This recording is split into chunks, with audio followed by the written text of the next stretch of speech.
यहाँ हम order block की स्लाइड पर हैं और अगर आप गौर करें तो हम एक इंपॉर्टेंट लेवल तक पहुंचते हैं जहां हम एक स्विंग हाई या बाय साइड लिक्विडिटी बनाते हैं।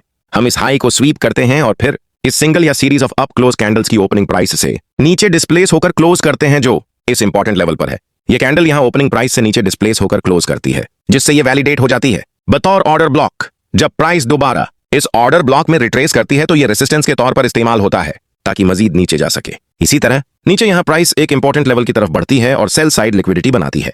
फिर ये इस सेल साइड लिक्विडिटी को स्वीप करती है और सिंगल या series of down close candles की ओपनिंग प्राइस से ऊपर डिस्प्लेस होकर क्लोज करती है। जैसे ही ये होता है प्राइस इस लेवल को सपोर्ट के तौर पर इस्तेमाल करती है ताकि मजीद ऊपर जा सके। अब ऑर्डर ब्लॉक्स को लाजमी तौर पर स्वीप की जरूरत नहीं होती इस क्लोजर से पहले जो हाई लो, हायर हाई और लोअर लो बनाता है, लेकिन मैं उसको प्रेफर करता हूं, उसीलिए मैं हमेशा स्वीप का इंतजार करता हूं। इस स्लाइड का सबसे इंपॉर्टेंट पार्ट यह है कि एक इंपॉर्टेंट लेवल का इंतजार किया जाए। अगर हमें यह पैटर्न चार्ट के किसी भी रैंडम स्पॉट पर मिले तो ये ऑर्डर ब्लॉक नहीं है, उसे लाजमी तौर पर हायर टाइम फ्रेम पीडी अरे या किसी इंपॉर्टेंट लेवल के अर्द-गिर्द बनना चाहिए। तो यहां हम अपनी पहली एग्जांपल पर हैं। यहां अगर आप नोट करें हमारे पास यहां बाय साइड लिक्विडिटी मौजूद है या बाय स्टॉप्स। आप देख सकते हैं कि हमने उन बाय स्टॉप्स को यहां पर स्वीप्स कर दिया।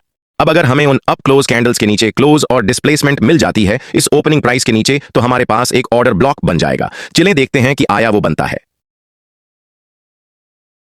तो यहां हमें डेड डिस्प्लेसमेंट और उसके नीचे क्लोजिंग मिलती है तो ऑर्डर ब्लॉक के रिटेस्ट पर हम एंटर होंगे। मेरा स्टॉप इस हाई पर और 2R को टारगेट करेंगे। चलें देखते हैं ये कैसे काम करता है। तो यहां हम एंटर हो गए हैं और यहां हमारा बयान स्टॉप लॉस हितान हो जाता है। तो अब हमारा या स्टॉप लॉस क्यों हिट हुआ? अब अगर आपको याद हो स्लाइड्स में हमने but series of up close candles को एक इंपॉर्टेंट लेवल आस पर देखा था। क्या यहां हमारे पास कोई इंपॉर्टेंट लेवल है? चलें अभी हम 5 मिनट के चार्ट पर थे, अब हावरली चार्ट पर चलते हैं। हमारी बाय साइड लिक्विडिटी यहां मौजूद है तो 5 मिनट पर वापस चलते हैं। अब आप देख सकते हैं कि हाइगर टाइम फ्रेम के की लेवल के बगैर उन अप क्लोज कैंडल्स ने सिर्फ इक्वल हाइज बनाए हैं और ये सिर्फ एक रिट्रेसमेंट थी ऊपर की तरफ मूव करने के लिए। अब चलें हावरली चार्ट पर वापस जाते हैं और देखते हैं कि हम उसे दूसरी डायरेक्शन में कैसे फ्रेम कर सकते थे। तो हावरली चार्ट पर हम जानते हैं कि यहां ऊपर बाय साइड लिक्विडिटी मौजूद है। हमारे पास यहां क्या है? हमारे पास एक फेयर वैल्यू गैप है। तो एक हॉली फेयर वैल्यू गैप के साथ अब 5 मिनट चार्ट पर आते हैं। अब हम इंतजार करेंगे कि प्राइस फेयर वैल्यू गैप में आए।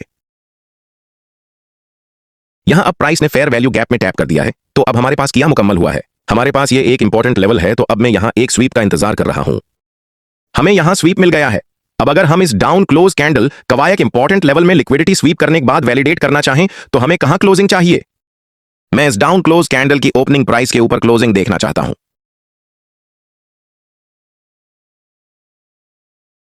और यहां हमें वो क्लोजिंग मिल जाती है तो एक बार फिर इस ओपनिंग प्राइस के रिटेस्ट पर हम एंट्री लेंगे। मेरा स्टॉप यहां लो पर और टारगेट बाय साइड लिक्विडिटी या 2R।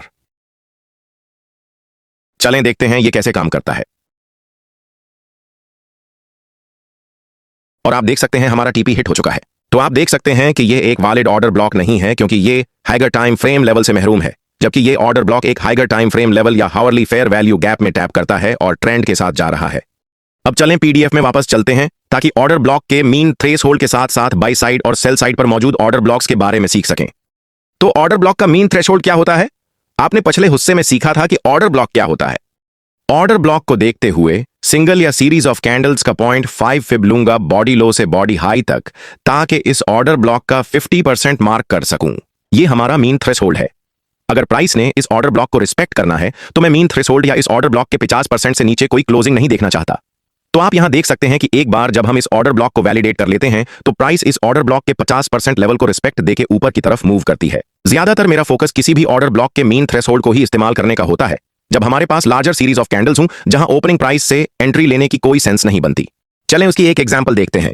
तो हम यहां ऑयल के 5 मिनट चार्ट पर हैं और आप देख सकते हैं हम यहां एक हॉरली फेयर वैल्यू गैप में पहुंच गए हैं। हालांकि हमारे पास यहां एक छोटा सा स्वीप भी है, लेकिन मैं एक अच्छे स्विंग लो के स्वेप्ट होने को तरजीह देता हूं। लेकिन चलें देखते हैं कि क्या हम इस डाउन क्लोज कैंडल के ऊपर क्लोज मिलता है।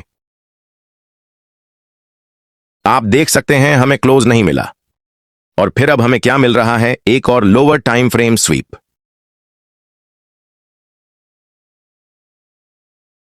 यहां हमें एक एक्स्ट्रा छोटा स्वीप मिला है और अब मैं ये देखूंगा कि series of down close candles कहां है।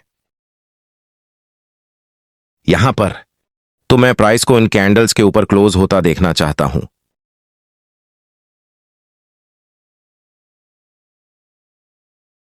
और यहां हमें उन कैंडल्स के ऊपर क्लोज मिल गया है। ये हमारा ऑर्डर ब्लॉक है या series of down close candles change in state of delivery से पहले। मेरी नजर यहां ऊपर इन फेलियर स्विंग्स पर है। तो अगर मैं उस ऑर्डर ब्लॉक से एंट्री लेता हूं तो मैं अपना स्टॉप इस लो पर रखूंगा और मैं उमूमन ऐसा करता हूं और फिर ऊपर हाई पर मौजूद फेलियर स्विंग्स को टारगेट करते हैं। ताहम इससे 1.3 रिस्क टू रिवॉर्ड रेशियो बनता है और इस वक्त में बॉडी हाई से बॉडी लो तक जाऊंगा और इस ऑर्डर ब्लॉक का 50% मार्क कर दूंगा। तो अब मैं एंट्री पॉइंट के तौर पर मीन थ्रेशोल्ड को देख सकता हूं और आप देख सकते हैं कि मेरा रिस्क टू रिवॉर्ड रेशियो 1.3 से बढ़कर तकरीबन 2.6 हो गया है। चलें देखते हैं ये कैसे काम करता है। आप देख सकते हैं कि इसमें काफी वक्त लगा, लेकिन हम ऊपर इन फेलियर स्विंग्स तक पहुंच गए हैं। आपको इस एग्जांपल से अंदाजा हो गया होगा, ये हमेशा बिल्कुल ऐसे सुपर क्लीन या पिक्चर परफेक्ट कभी नहीं होगा। लेकिन जब मेरे पास एक बड़ा ऑर्डर ब्लॉक या series of down close candles हो जिसमें ओपनिंग प्राइस से एंट्री लेने की कोई सेंस नहीं बनती, तो उस वक्त मैं मीन थ्रेशोल्ड से एंटर होने की कोशिश करता हूं। जल्दी से हावरली चार्ट पर चलते हैं। तो आप देख सकते हैं कि किस तरह कैंडल्स की बॉडी यहां फेयर वैल्यू गैप को रिस्पेक्ट कर रही हैं और विक्स कैसे डैमेज करती हैं।